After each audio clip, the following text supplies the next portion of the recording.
Hi, welcome to Gear Talk, a Noria podcast where we are connecting reliability professionals with reliable information.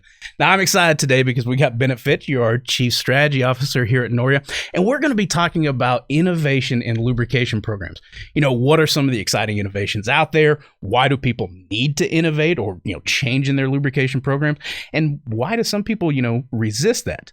Now, one of the goals that we have with this podcast is to connect, with the individual. So yes, we're giving reliable information, but we want to know a little bit about the person giving that information. So Bennett, how about just a quick little background about yourself? Sure. So thank you, Wes. And as you might know, of course, those who are listening, I've been tied to Noria for a while. It's a family business, and so learning about the words like tribology, which sounds scary to many people, I remember hearing that as a kid, because my grandfather and my father, Jim Fitch, talked about it quite a bit. And so it's always been ingrained in my head, what this field is about. And I'm a mechanical engineer. I went to Georgia Tech, and I like thinking about things in that way, like taking things apart, putting it back together.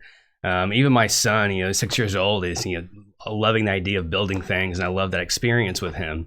But it's impossible to think about machines that are moving without considering the lubrication aspects. And so it makes so much sense, as you learn the field of tribology, lubrication, friction, and wear, that if you get that right, it can have an impact. So I felt like that was an inherent part of my learning early on and throughout my career and educations prior to that. I'm always learning, of course, but it's been an amazing way to kind of connect what I've seen early on to something that's very powerful and very important for our industry. Now, I think this is a very apt topic for you to talk about, because when we're talking about innovation, right, and you say, this is a family affair, we're not talking about your grandfather's lubrication programs. We're not talking about your dad's lubrication programs. We're talking about the lubrication programs of today.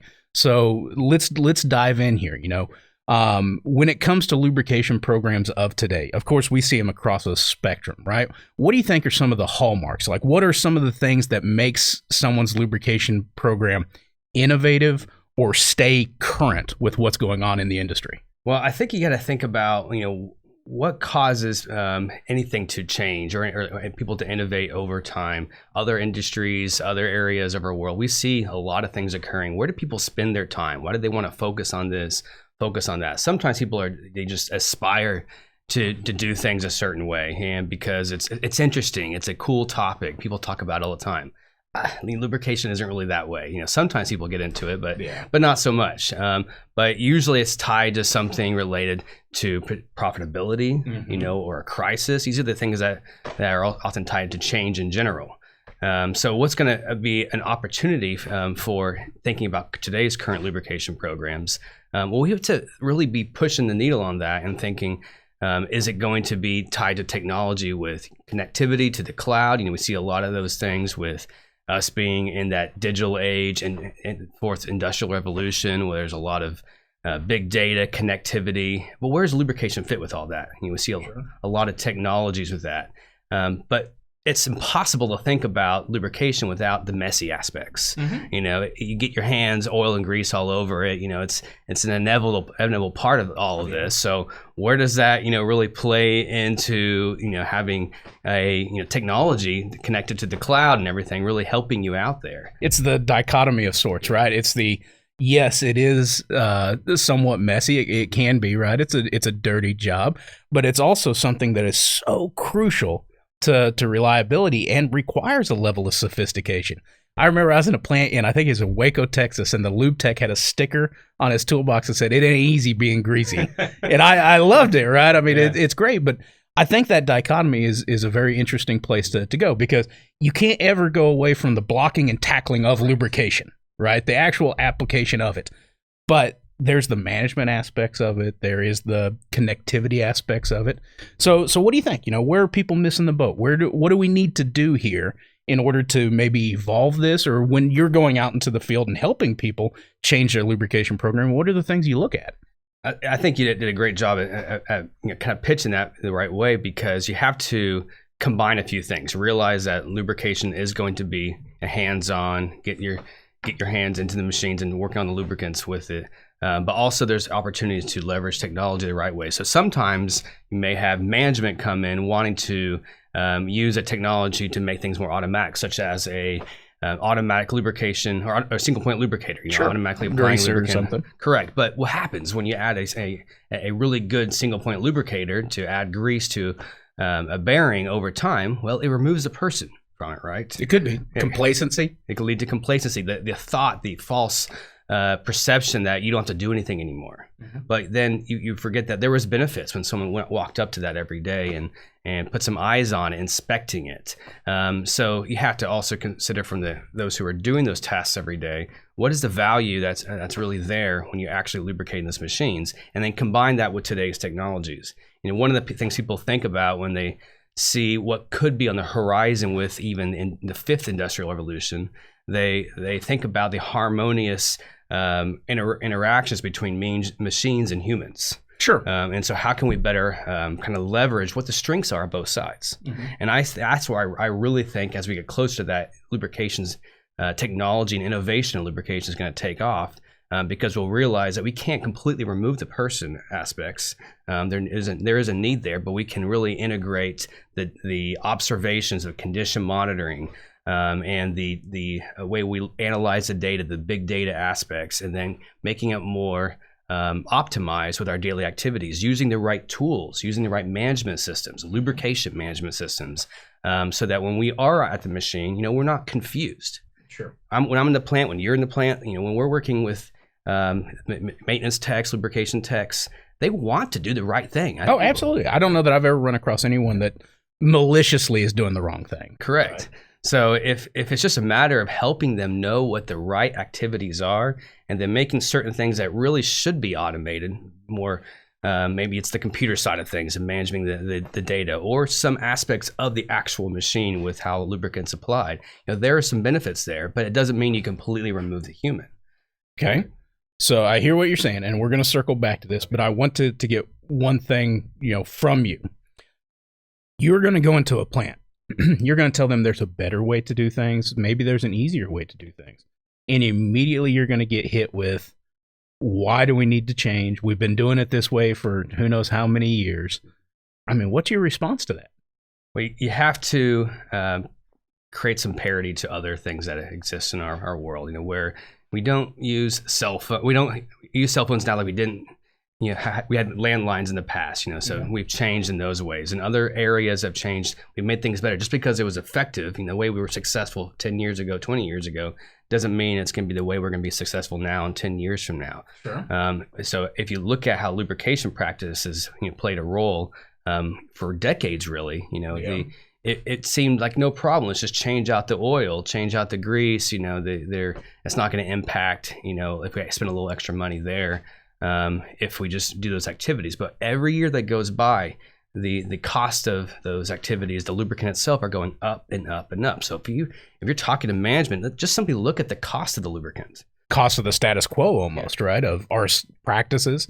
So if we're changing it out yearly, just because it's the way we've always done it, the cost is associated with that, whereas you may be able to go longer between oil changes. Yeah, that's a big one there. Or even whatever their profitability is in that facility, over time, their margins are getting less and less and less. Well, what is causing maintenance costs to go up? What are causing machines to fail? Even though there has been innovations in many ways, including lubrication, we've experienced a lot of innovations. Still, even today, we still see 60 to 70% machine failure tied to some poor lubrication activity. Whether it's lubrication, contamination. Yeah, that's a good, a fair point, right? Yeah. It'd be different if your machines are not failing because of lubrication. You're in the minority, and that's true. Worthy of a thumbs up. But in the real world, right, this goes back to like the old Walgreens commercials, right? For everywhere else, this is what we exist in. The reality tends to be that, people are fighting fires because of adding the wrong lubricant, it being contaminated, doing it the wrong way of somewhat, right? So that speaks to the importance of changing how we do it. Okay, so I said we'd circle back. I want to talk about this. I think the term you used was the harmonious interaction between the machine and the person. Let's dwell there a little bit, because I find that really interesting, especially in the day and the age of the chat GPT, the whole AI thing. This is going into every aspect of life, really. So what are your thoughts? What's on the horizon with that?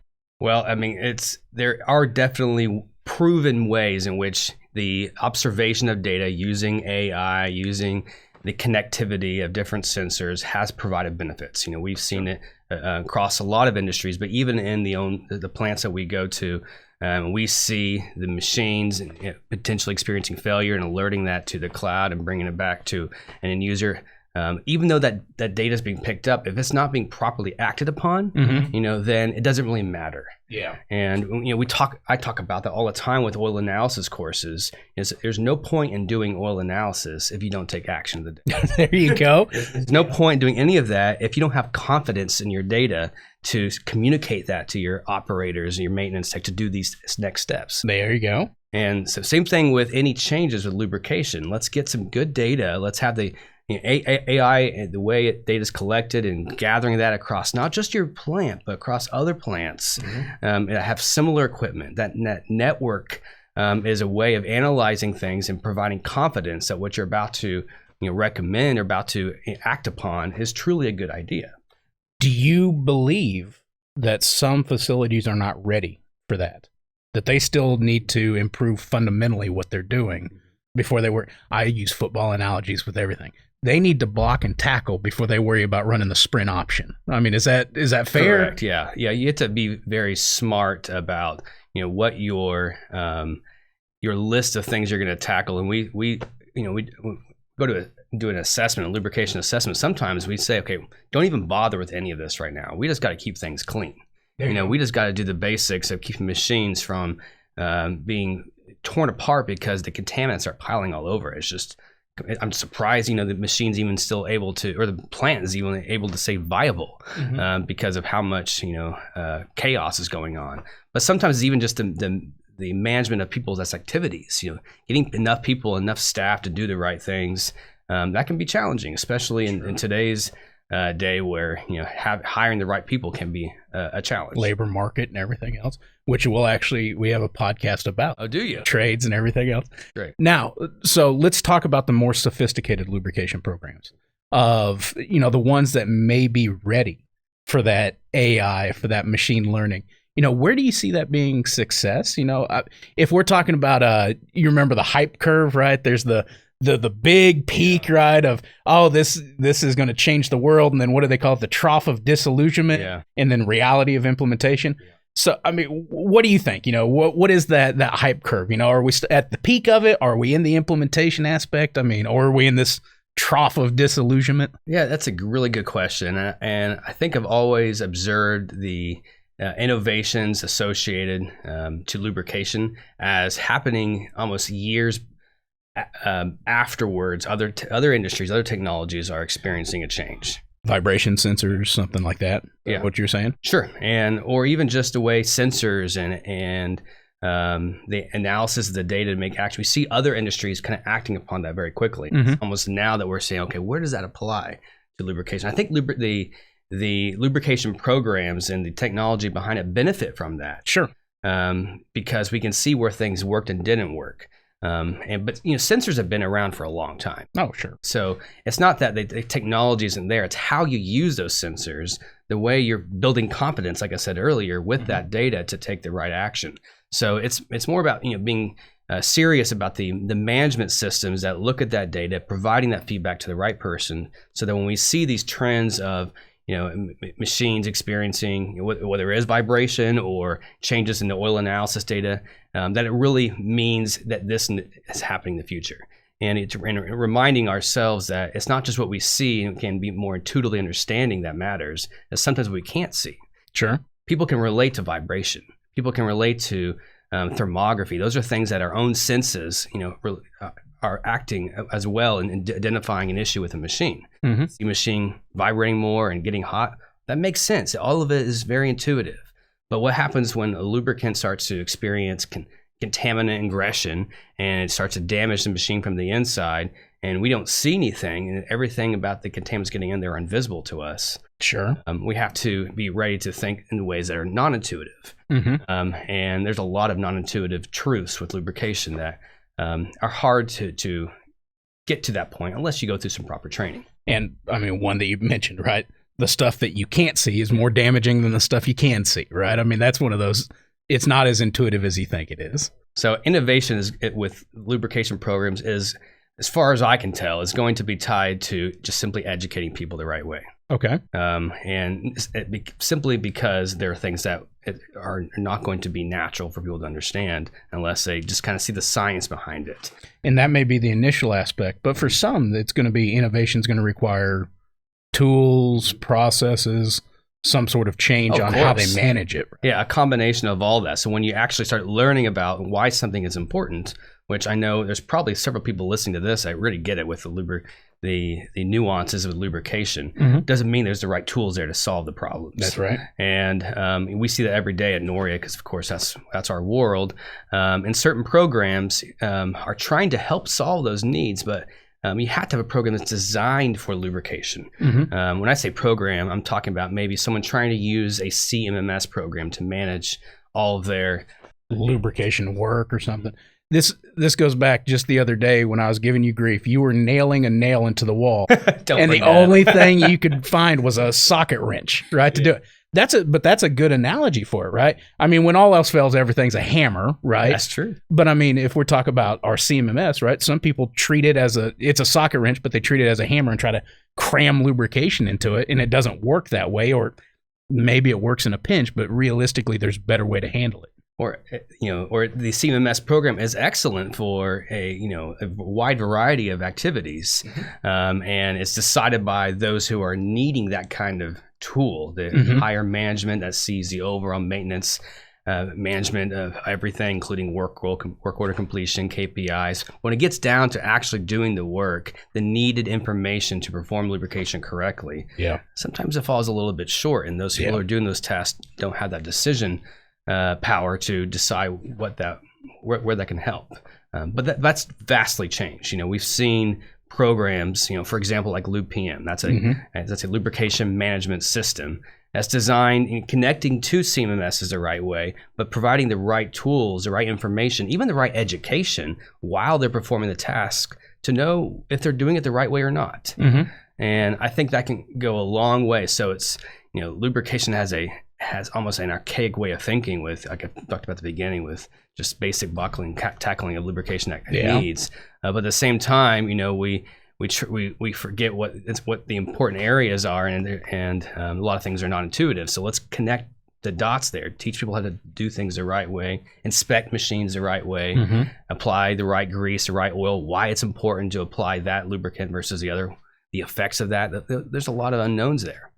Is there more than one right way to do it? Sure. I mean, I get asked that question a lot. No, I mean, it is very much yes, there is all right, if we look at a spectrum, the absolute best way to do something may be here. What we're doing right now is over here, right? As long as we're moving towards that best practice, yes, we try to do best practices everywhere that we can, but there's economic constraints, manpower constraints, whatever there may be. So, I mean, is this something that you address with your lubrication program? Absolutely. I mean, optimizing these activities are critical. We must understand that, the best doesn't mean it's the right move, because it could cause us to spend more money, spend more resources that are also tied to money as well, doing things that really aren't going to be the benefit to all and benefit to the company. And so moving in the right direction, but realizing let's analyze that data over time. It's like even contamination control. We're not trying to remove every single particle out of the machine. Right. We're just trying to remove enough that we can, that investment with filtration and contamination control strategies as a whole is going to give us the return on investment of saving the life of the machine, the life of the oil, extending it to a longer period of time. But at some point, if you put the best filtration system in the world, okay, that machine may run 50 years. But that doesn't mean it gave us the balance of the most profitability, return on investment, payback, and everything else. All right, so final words here before we tag off. When it comes to innovation, right, we have to, as I say, if we do what we've always done, we'll get what we've always got. So tell me right now, sell me on innovation. Why do we need to change our practices? Well, you can't remove the people from the job. Lubrication requires people, but give them the right tools. Not just a grease gun. Those are obvious, but give them the right information. People are excited when it comes to they see technology helping their job be more effective. And so I think the innovation has to be tied to empowering people with the right tools and letting them take it from there by experiencing something that lets them own their career. And what's the word I'm thinking about? Trying to there's a word I'm thinking about, but empower them. Yeah, it's empowering them, but also creating the right accountability, connecting what they've been able to be successful with and showing it to their management, showing it to their plant. But you can't do that unless you have the right tools. Sure. And so a program like Lube PM is a good example of that, because it collects that information. It takes it away from that objective perspective on how things are done, like an inspection, and makes it more objective, and people can see the results, the finite data. What gets measured gets done, but we have to observe what's happening to see those results, and we have to categorize that and make it conspicuous for everyone to see. And so I think that innovation can grow in that area. We're going to see technologies with artificial intelligence play a role here and there. We're going to see the big data provide us solutions and give us confidence, but don't take away the person, because the person is where that ownership of that program is really going to take off. I think that's a great point, Bennett. I very much appreciate you stopping by today. We'll have you back for sure to talk about other things, but I hope you've enjoyed the Gear Talk podcast. If you have any suggestions, ideas, topics, please email them to us at podcast@noria.com.